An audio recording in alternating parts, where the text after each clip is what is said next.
Hey, this is Miss Ray, and this again is Take Miss Ray Home with You. Guys, this book is getting pretty good. So, of course, as you see, I had to get a little more comfortable because that chair was not comfortable at all. So, comfort is key. So, we're on chapter 3 of Trapped Between the Lash and the Gun. So, again, let's recap. We learned about Jordan and his mom and his sister. His mom has accepted a new position in a whole nother place. His dad is 1,000 miles away, whom he doesn't see, which was the reason why Jordan actually joined the gang to get money to try to go and see and possibly live with his dad. Now, being a part of this gang has caused Jordan to stop going to school, so he's skipping classes.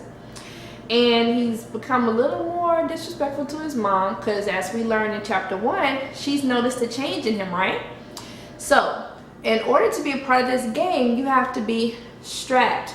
Bang, bang. He needs a gun, right? So, Jordan steals from his grandfather. What does he steal? A pocket watch, right? This pocket watch is something that is sacred and very important to his grandfather, but he's stolen anyway. He's stealing it so he could pawn it to get money to buy a gun. But in chapter 2, on his way to pawn it, he went through an underpass and came out in a whole nother place. So he experienced time travel, it seems like, and he's run into a little boy which we don't know his name yet. So this is where we are at chapter 3, Between the Lash and the Gun. So let's get started. Now today we learned something new. We're kicking it up a notch. We learned about synthesizing, right? Synthesizing. Now what this does is it takes our schema and it combines it with new ideas to give us a whole new way of thinking. So what we're going to do is look at the concept of time travel. What is the purpose of time travel? Now there's a few movies that I've seen, but I don't think that you've seen that actually show time travel. But I'm going to pray that all of you have seen or are aware of A Christmas Carol. Now, Christmas Carol is about a man named Ebenezer Scrooge. Now, they usually play 1,000 renditions of this movie, which actually came from a book around Christmas time. My favorite one is actually A Diva's Christmas Carol with Vanessa Williams, but that's neither here nor there. But the point of the story is he's a mean and nasty old man who just hates Christmas, hates people. He's just mean and nasty, but he's very rich and all he cares about is his money. So one night he goes to sleep and there's 3 ghosts, a ghost of Christmas present, Christmas past, and Christmas future. Yes. And they each show him what he was like in the past, what he's like now, and what he'll expect in the future if he doesn't change. So we want to look at what's the point of time travel?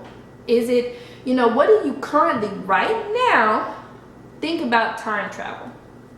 Is it something that's fun, something that's interesting? Does it serve a point? I want you to look at what are you thinking right now. Number 1, what are you thinking about right now about time travel? Just put your own thoughts. What is in your schema, your mind, your knowledge about time travel? And as we're going to be reading throughout the book, and we may not even be able to answer this right now, but why do you think Jordan is experiencing this right now?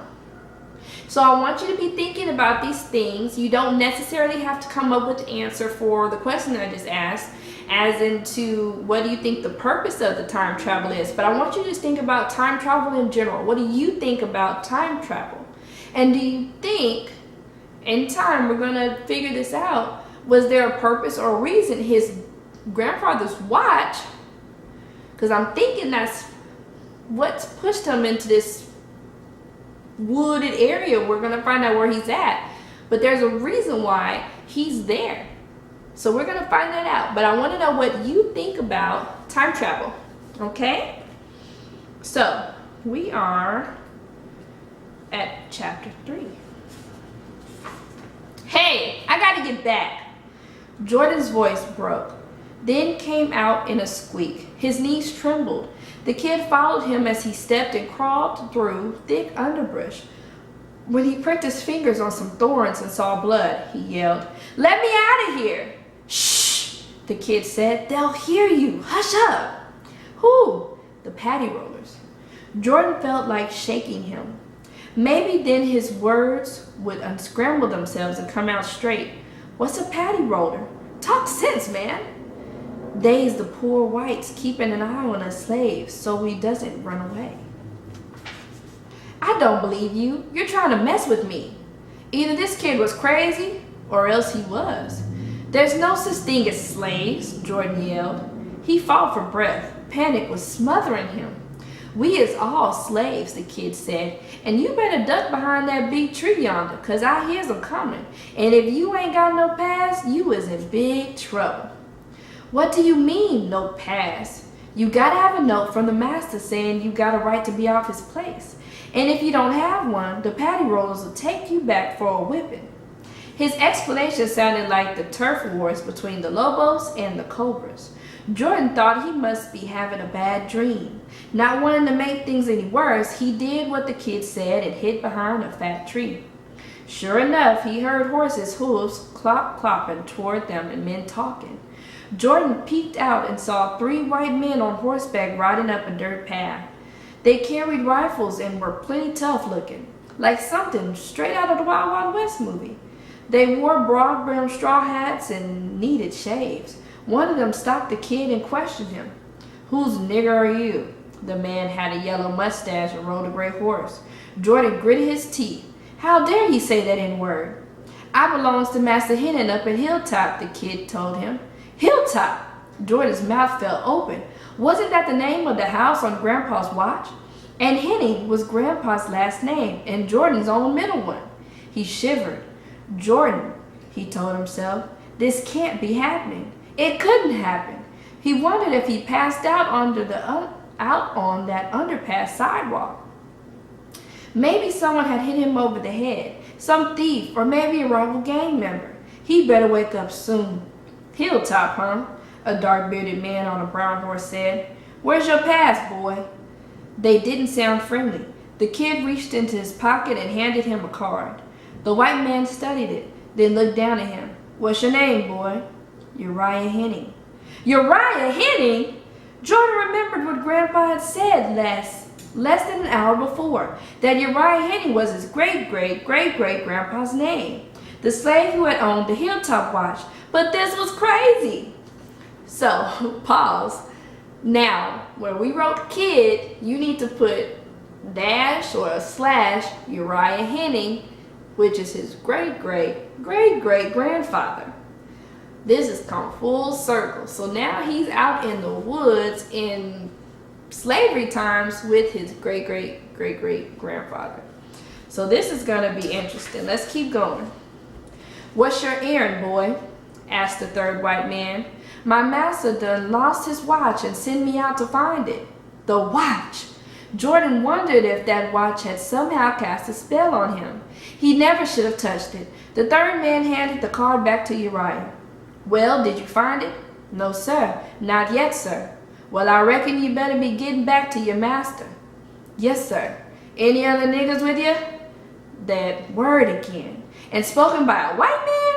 Jordan clenched his fist, but the kid just stood there and took it. "No, sir." The kid was a good liar. Looked and sounded so honest that you'd swear he was telling the truth.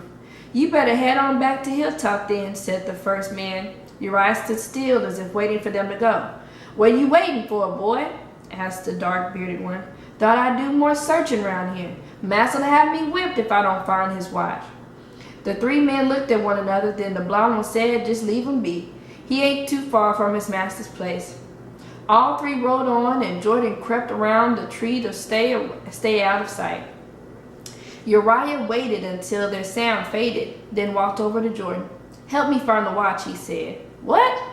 "I done saved your skin. Help me find the watch." "The watch? What does your master's watch look like?" Jordan asked. "It's the most beautifulest watch I ever seen," he said. "It's gold and has a picture of the master's house on the cover, and there's a wreath around it." Grandpa's watch. Jordan tried to make sense of his situation. If the watch had brought him here, it could probably take him back. He had to get it. He looked all around, nothing but trees and forest shadows. "All right," Jordan said, pretending to play along. "Where do you think he lost it?" Uriah led him to the puddle under a spreading tree. The branches looked like dark stretched out arms. The puddle was pitch black. Jordan put his hand into the shallow water and squeezed the mud through his fingers, but he felt nothing hard and round like a watch. If Uriah found it first, Jordan would have to take it away from him. It wouldn't be hard. Uriah was splashing water, pawing through the mud. Jordan wondered if he was already late for the meeting at Baker's parking lot. King would never believe what had happened. When he got back, he'd have to make up some story to tell him. A good one, too, because King could have him beat up if he thought he was lying. "Find anything?" asked Uriah. "No." "Keep digging," Jordan said. Uriah stood up. "Can't. It's getting dark. The master, he want me back before sundown." "Oh, no, you don't," Jordan yelled. "He probably found the watch and was trying to duck out. He roughed the kid up a little and searched him. No watch." "Why you beating on me?" Uriah asked. "I ain't done nothing to you. I gotta go back to the big house." In a panic, Jordan shouted, "You can't leave me here."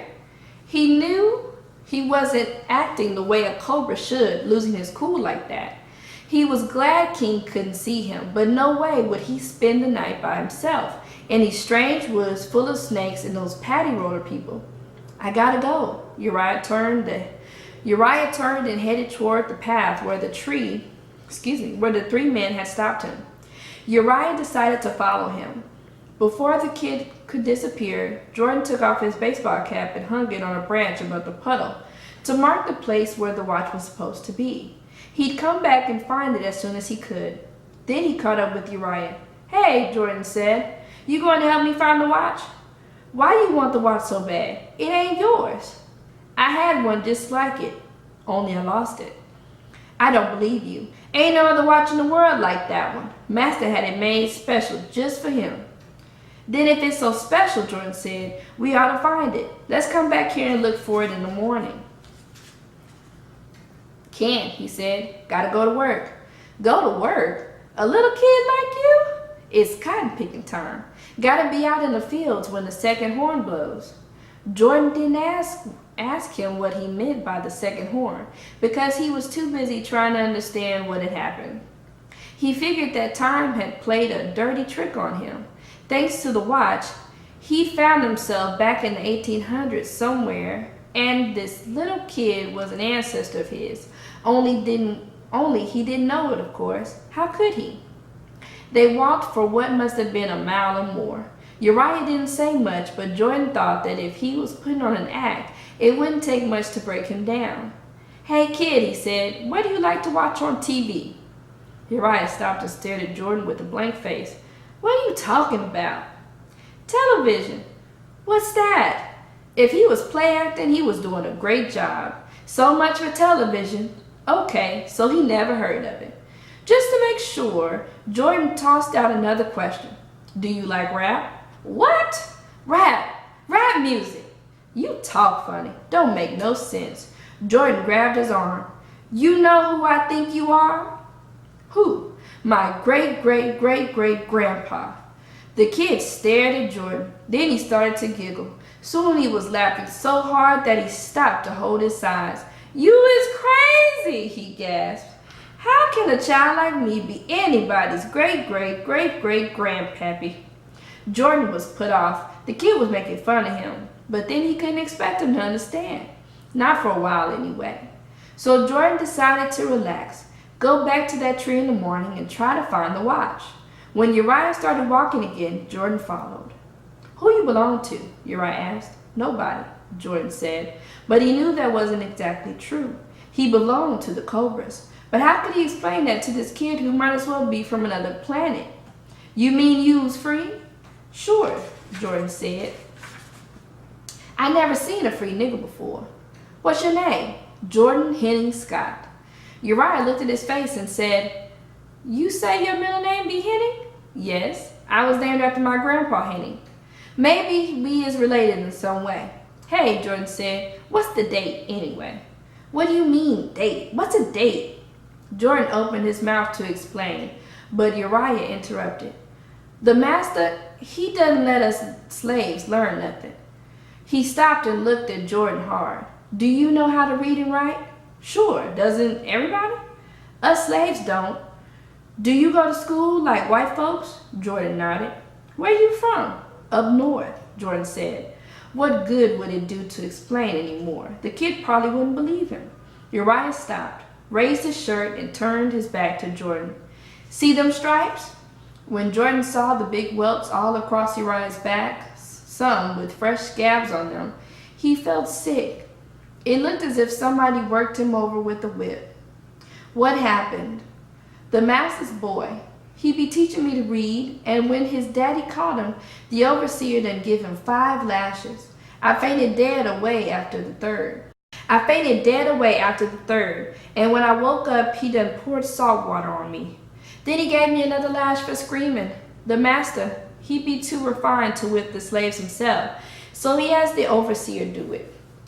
Jordan's mouth fell open in disbelief. "What happened to his son?" "Nothing. He just don't teach me no more." "You mean you got beat up just because you were learning to read?" "Yes, sir. If you don't believe me, just ask old Joe. He the only nigga around here know how to read. Only he keep it a secret. It be against the law for slaves to read. He say the whites made up that law 'cause they be scared that if we learns too much, we be fighting to get free. Old Joe, he be hiding out in the swamp woods." What the boy had said blew Jordan's mind. But he just kept quiet and followed him into a clearing. He'd have to get that watch back, and the sooner the better. He was glad he'd remembered to mark the spot. But what if he couldn't find the tree where he'd hung his cap? He wasn't used to picking his way through woods. A chill crept up his spine. He'd have to make Uriah go with him. They were soon climbing a grassy hill. Jordan hoped that when they reached the top, he'd be able to crawl out of this nightmare and see the streets he knew. No such luck. Standing in the distance was a beautiful mansion with huge trees and flowering bushes around it. Jordan knew at first glance that it was the real hilltop. The etched picture on the watch had come to life. The setting sun cast a gold light on the tall, flat pillars marching across the front of the house. It was awesome. He just stood there, feeling weightless, as though he were swimming in a dream. Okay, so we found out who the kid is, which is his great-great-great-great-grandfather, Uriah Henning. Now, think about in the beginning when I asked you, what do you think about time travel? Now that we've finished chapter 3, what do you think about time travel now? I want you to draw me a picture. Turn your paper over and draw me a picture. In the last video, I showed you what a picture of an underpass looks like, and I'll put it up here for you again. I want you to draw a picture of an underpass, and on one side, I want you to have, based off of what we saw in chapter 2, and you can go back and look at it, give me a picture of, Uriah, Jordan, standing there with the watch. What do you think that looks like? Because when we read books, and we've talked about this yesterday or the day before, since I'm doing this all in one sitting, as you can tell, I have on the same shirt. I'm hoping or trying to figure out what I'm going to talk about next week. Time travel. So anyway, I want you to show me in your mind what you picture Jordan looking like as he's standing at the underpass. And then I want you to draw me a picture on the other side of the underpass now that he's traveled to a new place with the trees. And even if you want to draw a picture of Uriah, give me 2 sides. The past, which is now where he is, but the past on one side of the underpass, and the present where he is right now. And I want you to have a visual of what this looks like in your mind, because when you're reading, you're creating a movie in your mind. So as I'm reading, I have an idea of what Jordan looks like, and since the cover is here, it helps us out. And I have an idea of what Uriah looks like. I picture the trees and the grass and what I think the house may look like. I have my own visual, but I want you to paint a picture, not literally paint, but get some color pencils, markers, crayons, and I want you to draw me a picture. The underpass should be in the middle. One side, I want you to show what Jordan's life looks like on one end with the streets, the concrete, him holding the watch, whatever you want to do, be creative. And on the other side, I want you to draw me a picture of where he is now. You can even be creative and draw the mansion where he's looking at from his grandfather's watch, or a picture with him and his great-great-great-great-grandfather. Be creative, draw me this picture. What are you picturing while we're reading chapter 3? So that's all you have to do for this chapter, and I'll see you guys tomorrow. Bye.